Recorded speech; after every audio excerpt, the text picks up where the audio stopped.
Welcome to ThinkTech on OC16, Hawaii's weekly newscast on things that matter to tech and to Hawaii. I'm Duke Oishi. And I'm Maria Kashem. In our show this time, we'll cover a program we did at the Plaza Club on October 25th, in which we asked, is UH meeting its tech research goals? Our mission in that program was to take a look at the goals of the university in science and tech research. What science and tech projects it is working on in its colleges, schools, institutes, and departments, the prospect and promise of those projects, and what we can do to help and encourage the university to greater achievement in this area. First, we had opening remarks from Tom Apple, Chancellor of the UH Manoa campus, a man with a challenge and also a plan. We're right in the ballpark with some of the greatest public universities in the country, UVA and Berkeley. That's impressive. I'm going to, it's not a culture that really appreciates bragging, but I'm going to brag anyway. We last week received the results of what are called the Academic World Ranking of Universities. This is a ranking system that looks primarily at research prowess of universities. They look at faculty and the research that they garner. They look at their publications.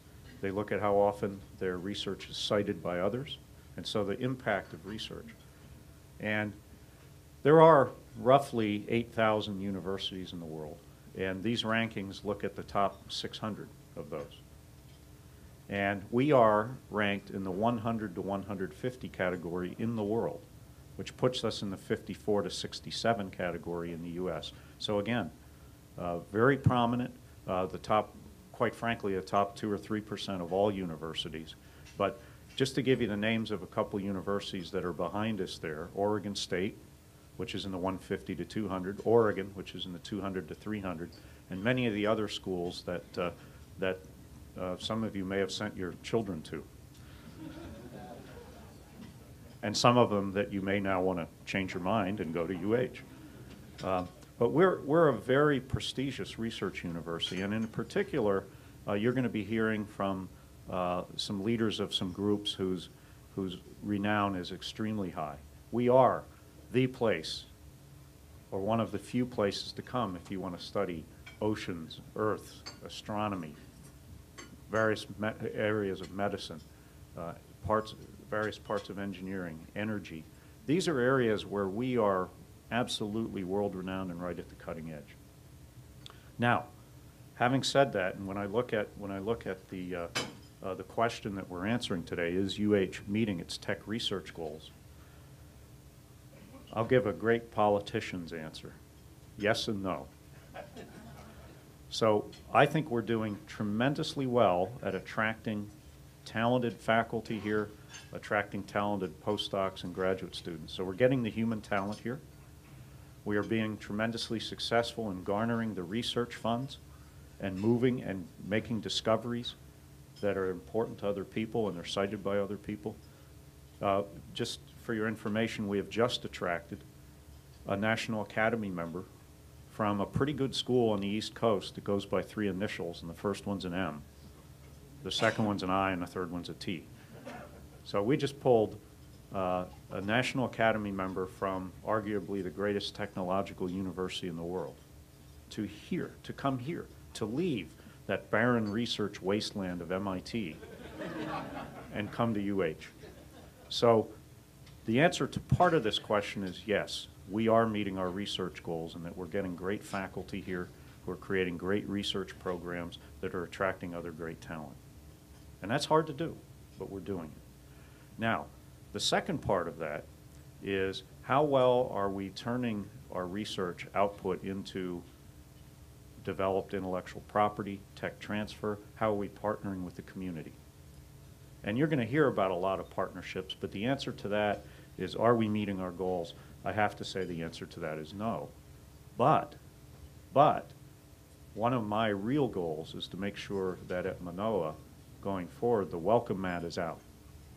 And that we really do, through dialogue like this, and this could be, again, in day one here of the post-Wonder era, this can be our opportunity to really start conversations about how can UH become, how can Manoa become more accessible? How can we work to better partner with the business community and work together to build our state's economy. The panel discussion that followed was moderated by Yuka Nakashima, CEO of the High-Tech Development Corporation.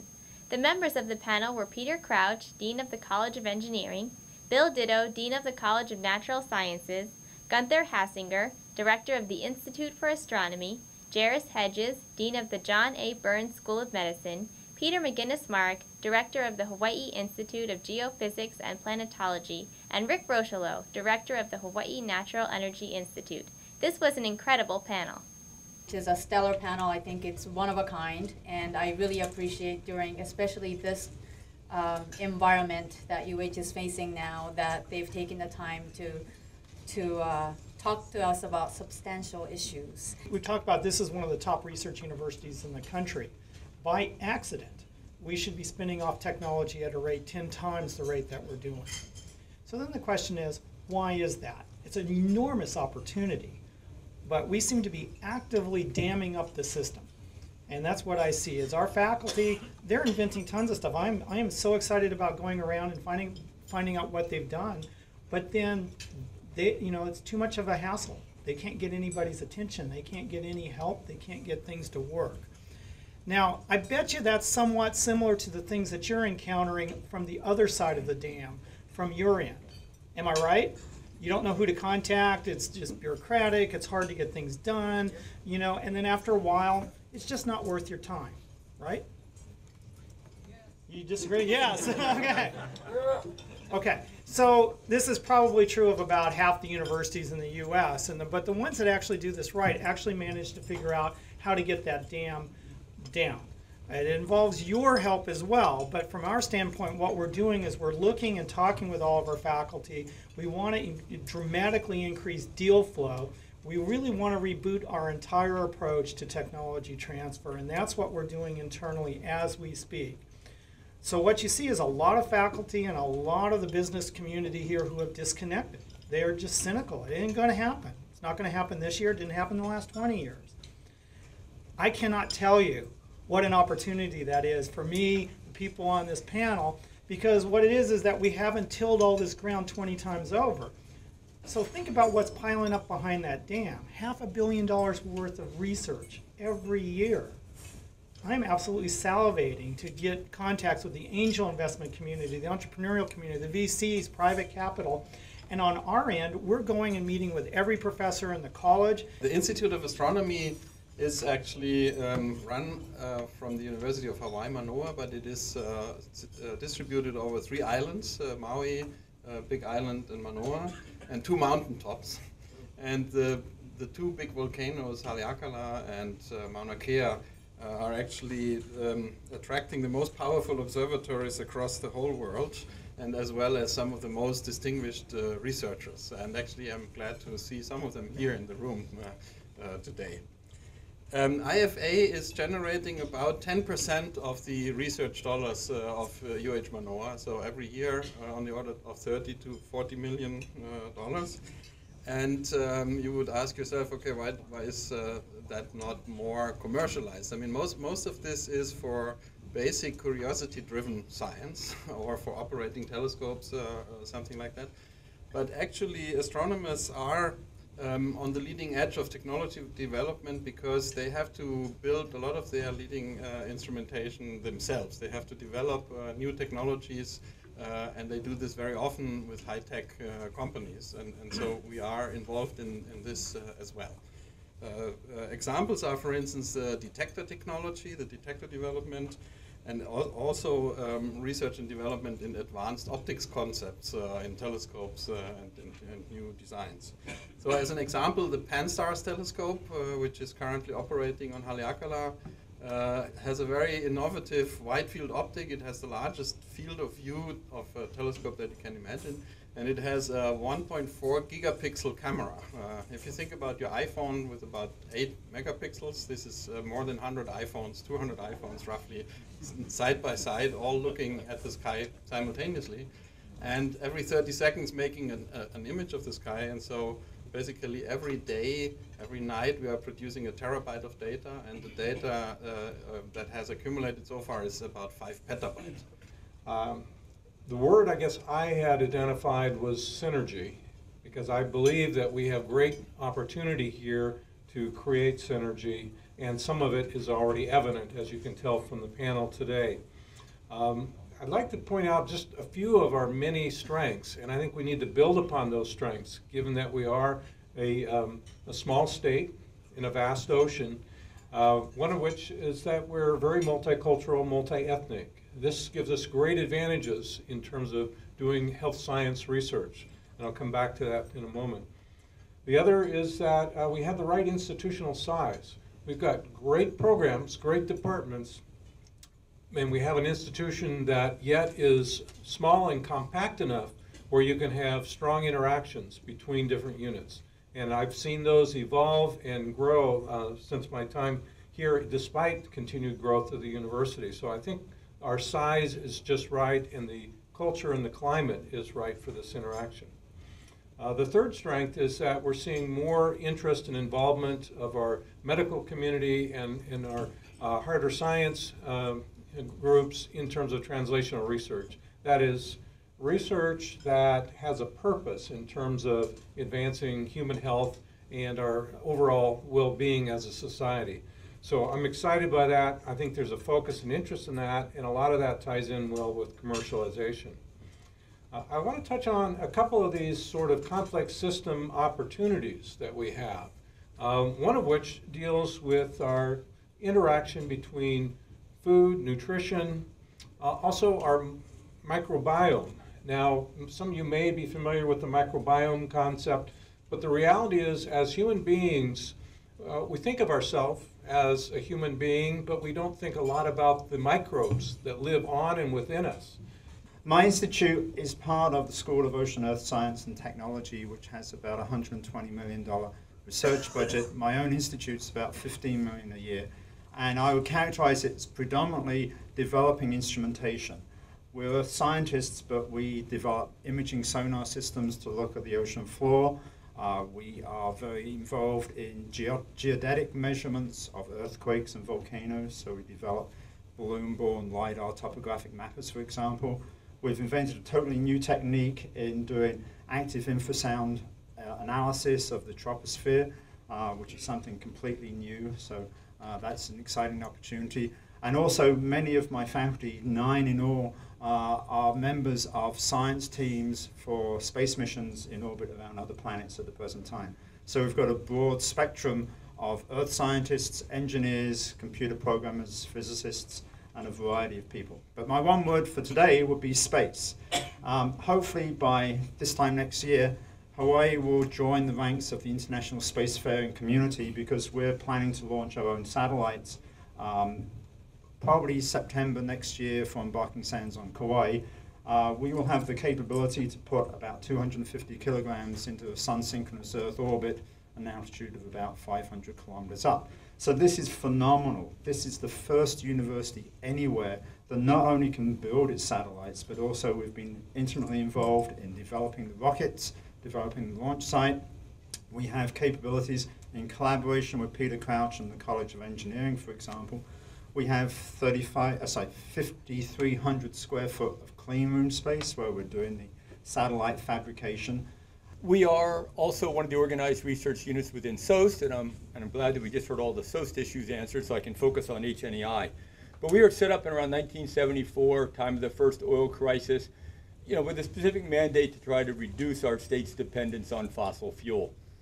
That got reinforced in the 2007 legislature, Act 253, actually set us up in statute. So we kind of have the role in the UH, but it directed us to work with the energy coordinator in the state to try to address renewable energy, energy efficiency, integration issues, and established a mandate to try to really work closely with the state to do this. And I'm an engineer, and maybe unlike the engineers who then went to medical school, the true engineers, when somebody says, hey, we have more for you to do, but we're not going to give you any more money, we get all excited about it. But the bottom line is, since that time, there has been some barrel taxes come into it. So within this view, we focus on research at the university, but we also have this mandate within the state. So I tried to follow the instructions, and energy is kind of my word, obviously being the Hawaii Natural Energy Institute. But in looking at it, I had several other words that I thought were important to put up. Complex, interrelated, unintended consequences, capital intensive, long-term, long lifetime investment. And what that really means is the decisions we make today are going to be with us for a long time. And they're very complicated decisions. There's engineering, there's technology, there's policy, there's economics, there's the environment.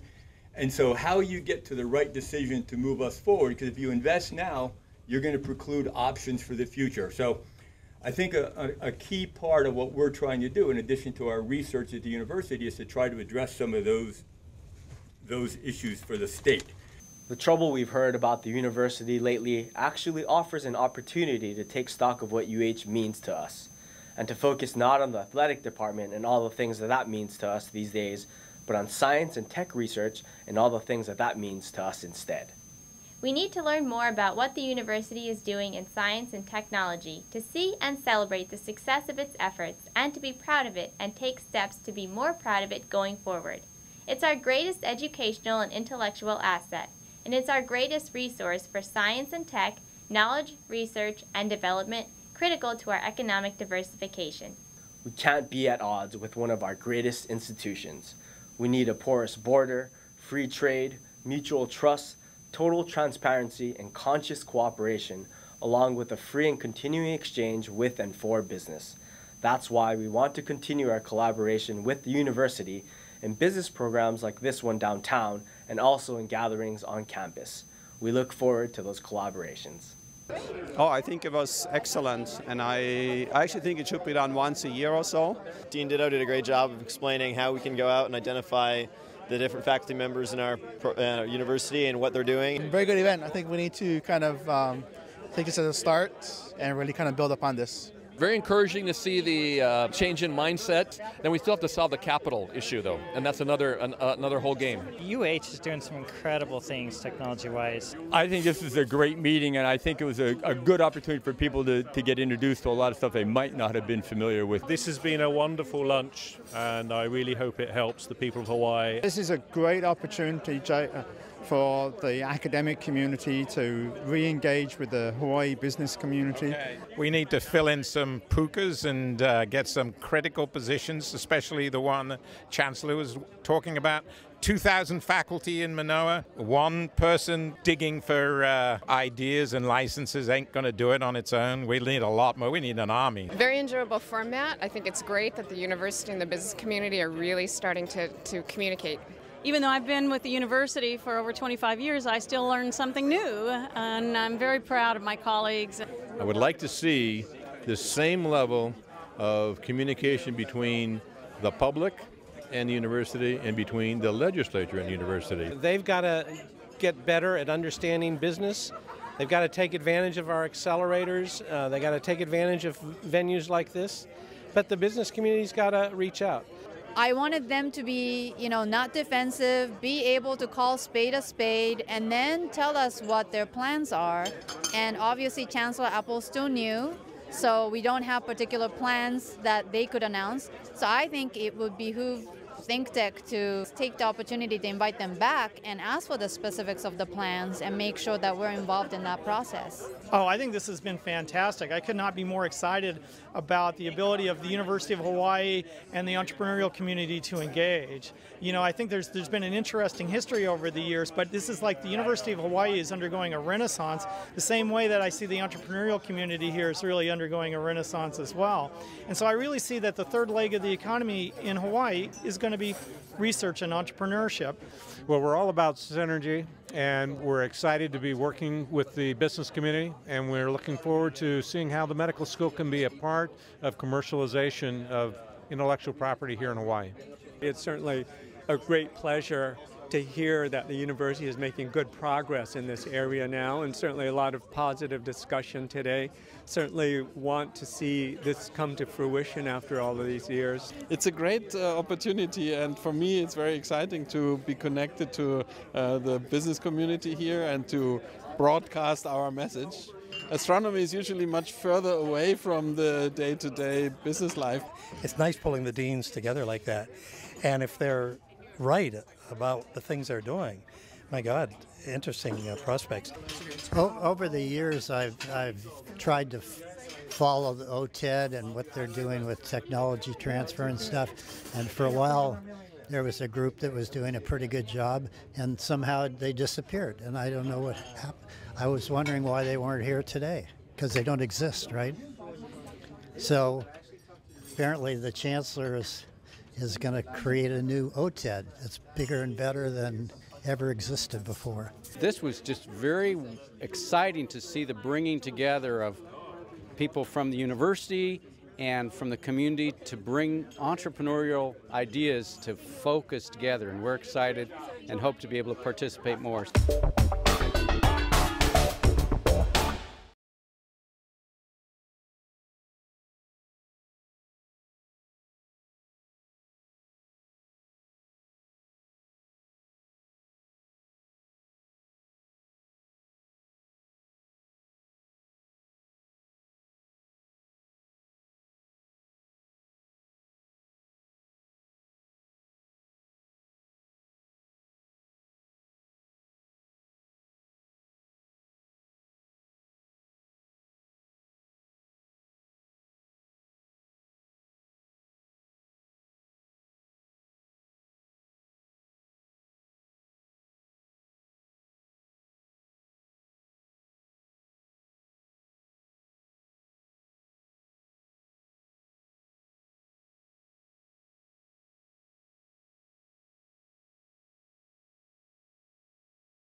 And now let's take a look at our ThinkTech calendar of events going forward.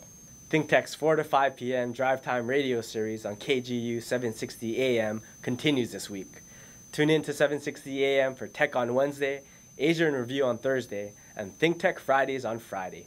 Raise your awareness on ThinkTech Radio. On December 6th, HVCA and ThinkTech will present the annual Entrepreneur of the Year Awards at a luncheon program at the Plaza Club. Sign up for these programs on hvca.org. And now, here's Bill Spencer, President of the Hawaii Venture Capital Association, with this week's Spensation. It's clear that we have to do another program to talk about the academic issues around teaching and students and how they fare. In terms of the world, U.S. students rank 25th in math and 17th in science. And that's on top of the fact that only half of them even graduate high school, and even smaller numbers go on to college. So what does that tell us about the feedstock for the university system? I mean, our whole objective of having a top quality university in Hawaii is to be an economic engine like Stanford in Silicon Valley. We want to produce bright kids who can take on challenging occupations in technology and in science and engineering and health. But if the feedstock is not up to par, we're in sad shape. I don't think we have time to play with this. We are under the gun. We have to move ahead with it. We, the state, and we, the country. The lowest paid profession in the United States is, guess what? Teachers. If we don't put a priority on getting good qualified teachers, then our students are going to suffer, as they appear to be, and the feedstock's going to suffer, and we're back to educating people from other countries who then aren't allowed to stay. Right, so we lose all of that. We lose really that. A horrible it's result. Nuts. It's a culture point. I mean, it's reflected in a white-hot spot way in the whole thing at UH about the athletic department. Millions. Just throw the money all over the athletic department, and some of those, non-tenured teachers out there are making peanuts. The administrators do well, but the non-tenured teachers don't do very well. And so we're not throwing the money at the teaching, maybe throwing it at other things.